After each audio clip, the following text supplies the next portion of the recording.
Interview presented by Canaceutics Medical Dispensary, proudly serving New Mexico cannabis patients with trustworthy all-natural medicine since 2010. Welcome to Cage Minds. I'm Micah Frankel, and today I am back with Joshua Weems. Told y'all we would get with him after the fight, a successful victory back in April. So sounds like as good a place as anywhere to start. Thank you for the time today, sir. And let's pick up where we left off. You were heading into a big fight, finding out who would be the best bantamweight in Mississippi. I know you got the hand raised, but how was the weight cut? How was the weigh-ins? How was the fight? Let us know. So, man, everything went exactly like we thought as far as just mixing it up, just basically was in the best shape of my life. First time going 5 rounds. So we showed up, man. I honestly felt great. I wish I could have gotten the finish, but Brandon's super tough.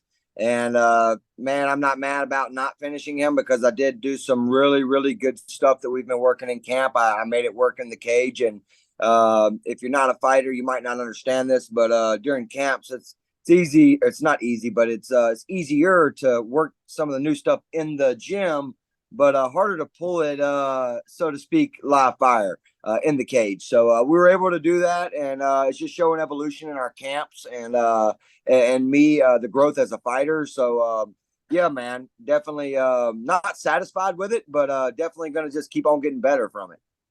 What were the scorecards? Do you remember? Man, I think they gave him 2 rounds. I think one person gave him 2 rounds, and the other 2 gave him 1 round. I felt when I go back and watch it, like being not biased at all, like acting like that's not me in there.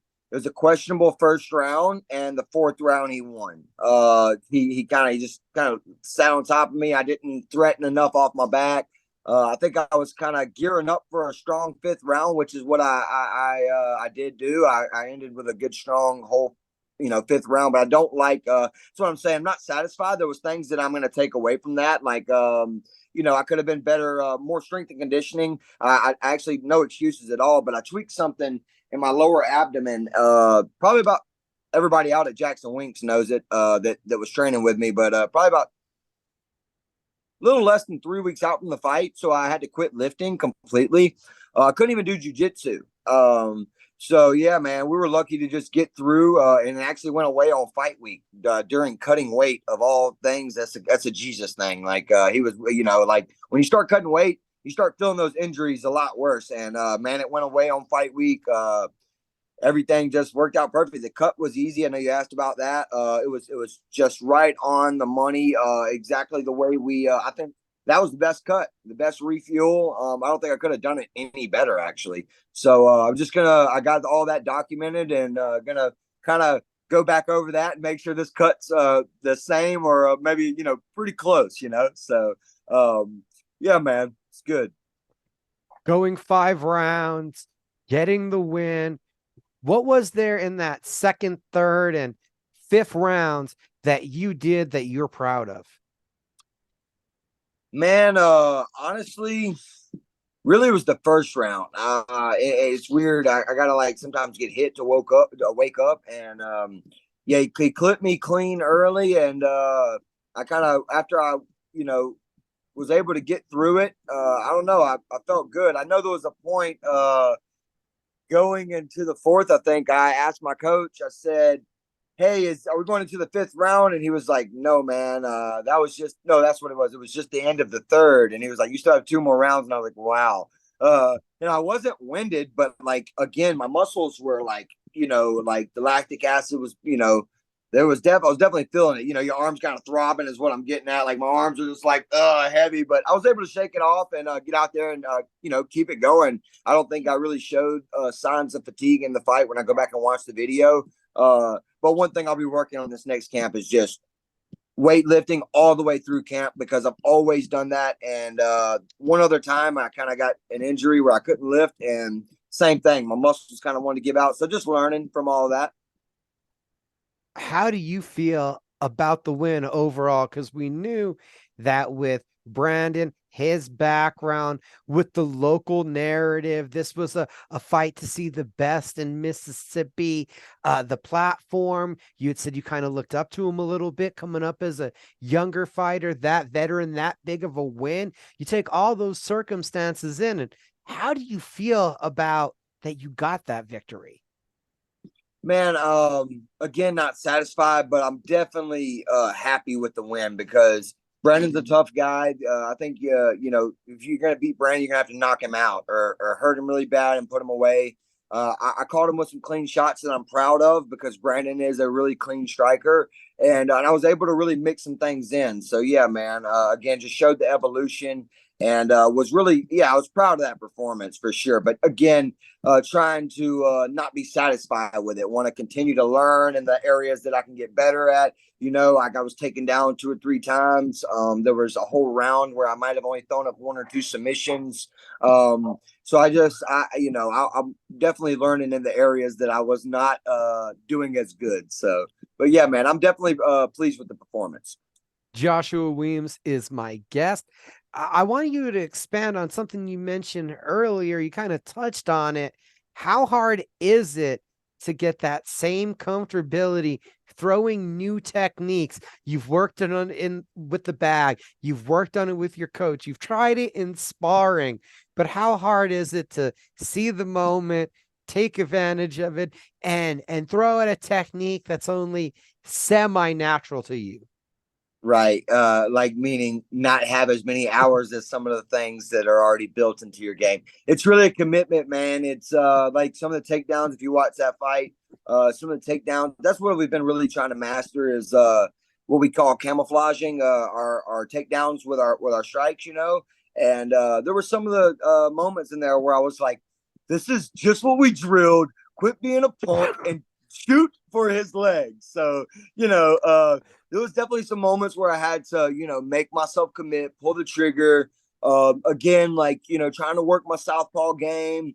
I work a lot in the gym, but in my fights, I've only let it go like once in the Mo Miller fight. And another fight, I switched stance briefly, but I let it go a little more in this one. Again, it's one of those things where it's like, you kind of got to, talk to yourself and tell yourself, come on, let's get it. Just more hours and I'll get more comfortable doing that in the cage. And I do think that I was definitely a lot more comfortable doing those things in this last fight. So I think we're just getting more comfortable under those lights, Micah.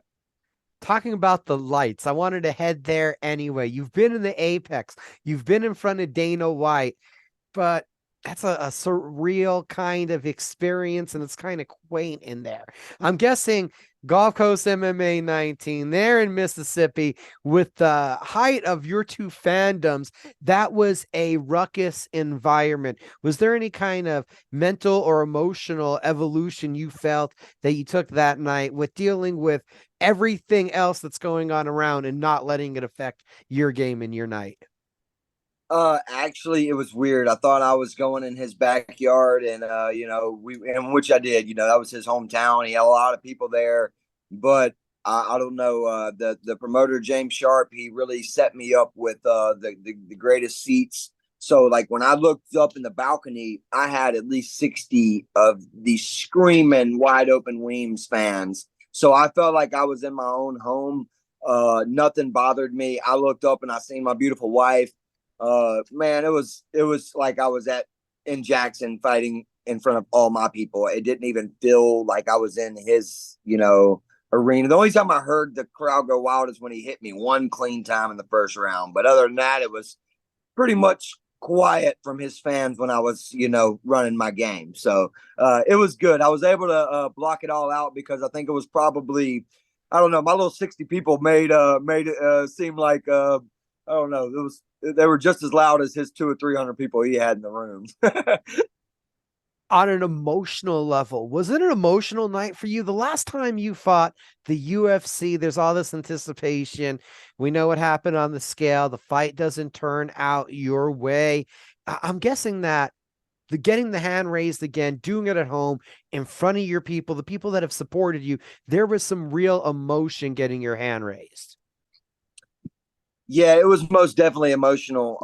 With having all three belts in the cage, like I was saying, it was me getting to prove to my coaches, my kids, whether the UFC, Dana White, and them seen it or not. I made weight. I fought 5 rounds. I feel like their excuse to me why they cut me was because I didn't make weight.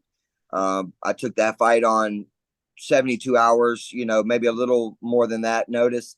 And yeah, man, I've never missed weight when I have time to prepare for it. So it was very emotional, like getting it done over a guy who's got 10 fights in the UFC. And I didn't, I won that fight decisively. I didn't feel like I had like a rough fight. You get what I'm saying? So it was definitely, I felt very proud of myself. And just like showing my wife and kids, like we're on the way, like just, we just got to keep pushing. Got to keep going to these different gyms and learning and soaking it up, being that sponge of a martial artist I've always been for so many years. And yeah, man, it's definitely emotional just even thinking about it. Because I don't want to sit on the sidelines and wait on the UFC to give me some shot that it's going to be some short notice. I mean, I feel like I've proved that in that last fight that I deserve something that's 4 to 6 weeks. I mean, I stay in the gym, I stay in shape, but I just need enough time to make the weight. And I don't even need to know the opponent. I just need to know a date. And yeah, I would take any fight they gave me. And but yeah, so it's just motivation. I'm pushing hard. I haven't gotten any really feedback that I'm going to be getting picked up from the UFC since that win. So yeah, man, just pushing hard and just hoping for the best, man. I did get some details coming soon, but I'm gonna be posting about that soon. So maybe we can send all of our people to Wide Open Weems 1-2 up on Instagram, and I will be posting some exciting news coming up soon. Won't be for the UFC, but they pay better than the UFC, so that's what matters. So We got the win. Everything's great. Is there also just a moment of satisfaction for getting it out of the way? You've spoken into existence. Top bantamweight in Mississippi, and now it's a fact. man, and I'm not trying to be like a jerk by saying this. I don't know the word for it, but I knew it, man. I know there's not a single bantamweight in the state of Mississippi, really, or down south, that's going to match my intensity or work as hard as I work and want it as bad as I want it, man. I've shown that, man. Every time I fail, I come back stronger, man. It's like you can even not just because I win, just you can see it in my performances, just the evolution. And man, I got 2 young kids been watching me for a very long time, and yeah, they're my motivation, and there's like just all this drive to just get to where I need to be, man. What do you think it looks like to get back there? It sounds like you got something in the works, so it looks like camp will be starting sooner than later. You thinking, all right, I just had one great performance, maybe a 3-fight win streak, a 4-fight win streak. What do you think it's going to take for the UFC, Bellator, Ryzen, one of these other big bantamweight promotions to be calling you? So actually, I'm signed under Iridium Sports with Jason House. He's actually told me we can go other options like Bellator, One FC, different things like that. But I think I've talked to you about this, or in one of my other interviews. Like my ultimate goal, not that like the UFC pays you the best, or it's the biggest name. So I want to show the world and show my kids that I can get my hand raised there because I know I can. I'm an elite fighter. I train very hard. So I think what it's going to take is like crazy highlights, like a following. You know what I mean? Like, and maybe a couple more wins. Yeah. I mean, I don't know really the answer, but I know that if I can win fights and put some highlights together on those fights, they can't deny me. And I'm not fighting just anybody. I will not fight a can. I will not fight somebody with a 50-50 record. I have turned them down. I've been doing that for years. I started my pro fight out, and I felt like, my first management company was just looking out. And, I don't know if it was a self-belief or that's the way you do things. You kind of got to pick some half and half fights, build guys record, whatever. But the back end of my career, I fought nothing but tough guys, and I want to continue to do so to show that I belong. Because if I can't beat these tough guys, I don't need to be fighting for the UFC or ONE FC or Bellator. So, man, I think just putting the highlights together, putting some wins together. This next one, it is a big promotion I do not think it will rub the UFC wrong by me going there. And I think it's just it's a good payday for me and my family, and I love it. It's MMA, so it's like whatever. But yeah, man, just excited to let out the details, and really, hopefully, in this next performance, they will see something that they're like, yeah, I need this guy right here. We'll call him on short notice because I'm your guy, man. If I'm in shape and I can make the weight, I will take it. I know somebody say, hey, that's stupid. You should learn from your mistake. Not when you train the way I do, and you have the confidence that I do and the team behind me, man. So as long as I have the time to make the weight, this next time I'm going to accept anything they throw at me. But we're just taking it one fight at a time, Micah. You mentioned highlights. Does that mean mentally you're putting a premium on finding finishes? Yes, sir. Yeah. Whether it's taking the neck home, I would love to get my first knockout. I think my closest one was my game bred, the bare knuckle MMA fight, where the spinning back elbow. There's things that I've shown in different fights that I know that I can put together and with the right dance partners. And I really think this next guy, he's from Killcliff, Michael Chandler and them's gym. And man, I'm excited, man. It's like one of those guys I wake up and I'm just ready to go. I don't have to get motivated. I never do, but it's one of those ones like I told you with Brandon. It's just he's a dangerous guy, and I want to work hard, man. It's just I'm gonna be in that much better shape than I was. And this one's 3 rounds, so I'm gonna put that 5-round pace in the camp, and 15 minutes shouldn't be much at all. He's Joshua Weems. Congratulations again on the victory and on big things coming. People, we're going to keep up with his career. Sir, I appreciate you taking the time today to chat me up. Man, Mike, I appreciate you having me, man, giving me the time and the platform to just spread my name, people to hear my story, get to know me a little bit better. So I appreciate you, man. You too, man. Take it easy. Yes, sir. You too, man.